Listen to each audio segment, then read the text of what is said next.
Welcome, everyone, to the Special Education Inner Circle podcast. I'm your host, Catherine Witcher, and today we're going to start talking about this messy back to school season that is going to happen. So you guys know I have been in the special education community professionally for over 2 decades, and we have never seen a back to school season like this. Right?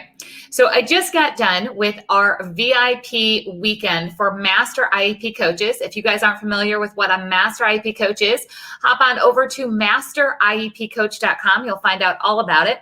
And we were discussing, now this is a group of parents, teachers, admins, and therapists who have gone through a mentorship to become a Master IEP coach, and they're from all over the country.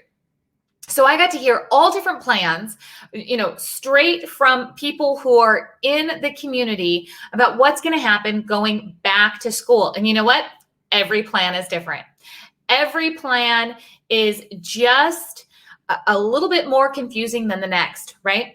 So as I'm working with Master IEP coaches and I'm sharing with them what needs to happen as we go back to school, by no means am I saying that I have all the answers for what's supposed to happen in the back to school season because I've been through this before. No, because nobody's been through this before. So all of the solutions that are coming about for this back to school season are really based on our best educated guess. Now, that being said, there are some things that have not changed, and we can focus there to help build some stability and some focus for what we need to do next. Our IEP process has not changed. The purpose of an IEP has not changed. In fact, I haven't shared it here in a little while of the purpose of an IEP, so let's just go through that real quick. Most people know that the purpose of an IEP is to provide a free and appropriate public education. And that's where the gray area of appropriate really causes tense and stress. However, there's the next line in that purpose and findings of ideal law that is governing our special education paperwork and system and services. It says to meet a child's unique needs. That's where it comes into individualizing things. But it also says, and this is my favorite part, to prepare a child for further education, employment, and independent living. And that's where we can really focus as we move into this fall, messy, back to school year, that we can focus on what are we going to do that's going to have long-term good impact for a child. Now, to do that, we have to really start breaking things down very small. So I've got 3 steps for you today on what you can do to help with this messy back to school season. The first thing is that you need to really decide the top 3 priorities for your child, or if you're a teacher and you're here, an admin, for your students, for each individual student. What are the top 3 priorities? Now, inside of an IEP, there are dozens of things that can get done, right? Should get done, need to get done. However, what are the top 3? Remember, I'm not talking about what are you going to do for the first month of school? What are you going to do for the first 90 days of school? What are you going to do for, the whole school year? No, I'm looking at the first week. We have to start really small. This feels really overwhelming, doesn't it? I mean, I'm a mom. I know this feeling of just being overwhelmed and having to make a lot of decisions, and they feel like really big decisions, and they feel like long-term decisions. But if we've learned anything over these past 5 months, it's that we need to truly focus on what we can control and what we can make a choice in. And we have to do this with the perspective of we're making a decision for what's right now. And chances are the information is going to change sooner than later, because that's just been the trend and we don't see that changing. So what do you need to focus on the first week? What are the first 3 things? Now, for some kids, that's going to be academics. For some, it's going to be social emotional. For some, it's going to be communication. For some, it's going to be just getting to know the new routines. For some, it's going to be rebuilding trust. There's going to be a lot of different ways that we can focus. And I don't want you to focus on it as a big picture. Well, yes, my child needs communication. No, like what's one piece of their communication that deficit that has been having a huge negative impact during all of this stuff happening, that we can work on that first week of school to get focused in that area of communication. That doesn't mean pick the hardest thing. It might be the most simple thing. But I need you to really focus on 3 things. I also need you not to assume that everybody else knows what those 3 things are. So as a parent, you might be thinking, you know what? I just want to make sure my child's okay. I want to make sure they understand the new rules at school. I want to make sure that they understand who their teacher is, who their support staff is.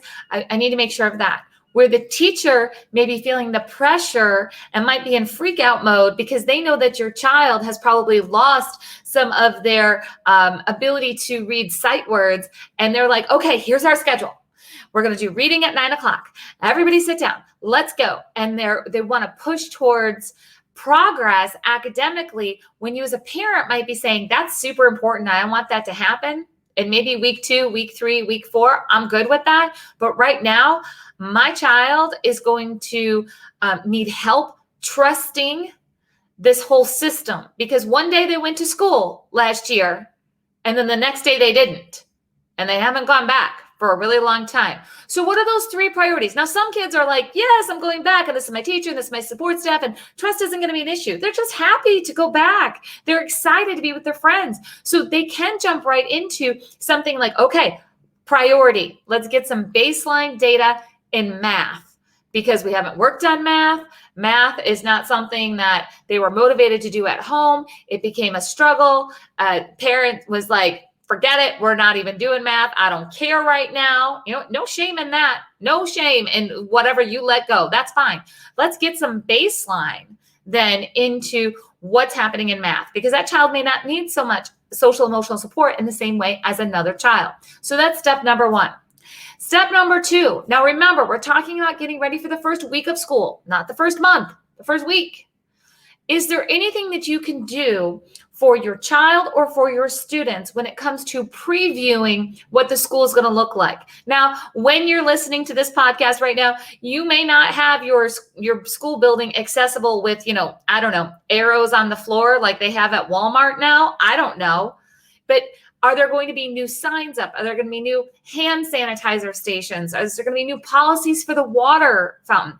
Now, remember, in special education, we have spent years teaching a child how to greet appropriately, how to use the water fountain appropriately, how to stand in line close to their friends, all lined up appropriately. Basically, we're breaking all of those rules that we've been teaching for a very long time. So is there anything that we can do, maybe even some video modeling, a video tour? Come on, we all know that there's virtual tours happening everywhere. I mean, we could have watched a virtual tour of the zoo, of the museum, of concerts. We can handle a virtual tour of the school. We need virtual tours of the school for many of our students who have IEPs to make sure that they have some type of visual kind of prep for what they're walking into. Because how many of you guys in the last few months have walked into somewhere and you're like, what is going on? I know my first experience when I went out and I was wearing a mask and I was around other people with masks. I'll be honest with you, I couldn't handle it. I turned around and I walked out. It was a lot. Guess what? Our students do not have the choice to turn around and walk out of school. I can, as an adult, when I'm uncomfortable in whatever's happening in the current environment, I can turn around and walk out. We don't have that option for students. They have to be there. So what are we going to do to preview and prep to help make this happen? Now, the third thing that we need to do to make sure that first week really works out well is to make sure that we have a plan for behavior management. Okay, that's what we might call it last year. Okay, there's still going to be behavior management plans, classroom management plans, motivators and rewards. But a really key conversation that you can have, and I'm going to tell you, if you as a parent, teacher, admin, or therapist, if you guys have this conversation with your team, it takes 1 or 2 emails, okay, to do this. You are going to be ahead of where you even think you are. Okay. Meaning like, I know you feel like I got all these things to do. I got all these different things that need to happen, but I'm telling you, ready for this one? Not only do you need to have this like classroom management, behavior management, all those plans are going to be in place, and you have motivators and rewards. And usually those are used to like get somebody to do something, or you reward like you did a great job or you tried your best. You need to know as a team what might work for a child to help them get through panic, anxiety, and stress of how different things are and how long they have been out of school. Things are going to be different, and they've been gone for a long time. There's going to be a lot of emotions, and we need to really communicate about how we can help a child calm down and then move through their day. Because I don't know any adult through this situation that hasn't felt that moment of, oh my gosh. Our students, our children, they're going to feel that too. They're not going to have the words to express it. We didn't have the words to express it. Clearly, we're getting better at it now because we're a few months into it. But what type of kind of calming, relaxing, just reassurance, again, to build back that trust, would your child or your student need in those moments to avoid the meltdown, shutdown to the point where, they can't come back, meaning like they're just shut down for the rest of the day? We don't want that. So have the conversation of, you know what? And if they're upset, now this motivator might be something like the iPad. Let's just say it's the iPad. Okay. And as a teacher, you probably limit the screen time. And they only get it for reward, or they only get it for this, they only get it for that. You know what? You might have to be flexible in how you use your calming, comforting, reassuring activities with your students to make sure that they can participate and be available to learn throughout the day, because they are not coming back as the same kids as when they left. We have all been through a ton of things. Now, these are 3 things that you can do to get back to school with a little bit less stress for that first day and that first week. There are so many things that we need to do for the first week, the second week, the first 30 days, the next 90 days. I'll be back here with more things that you can do as we move through this back to school season. But those 3 things are things that you can start right now. Start figuring out those priorities. Start figuring out if you can get that preview tour or a video virtual tour of what the changes are going to be in the school. Start really thinking about what does a child need for comfort during this day.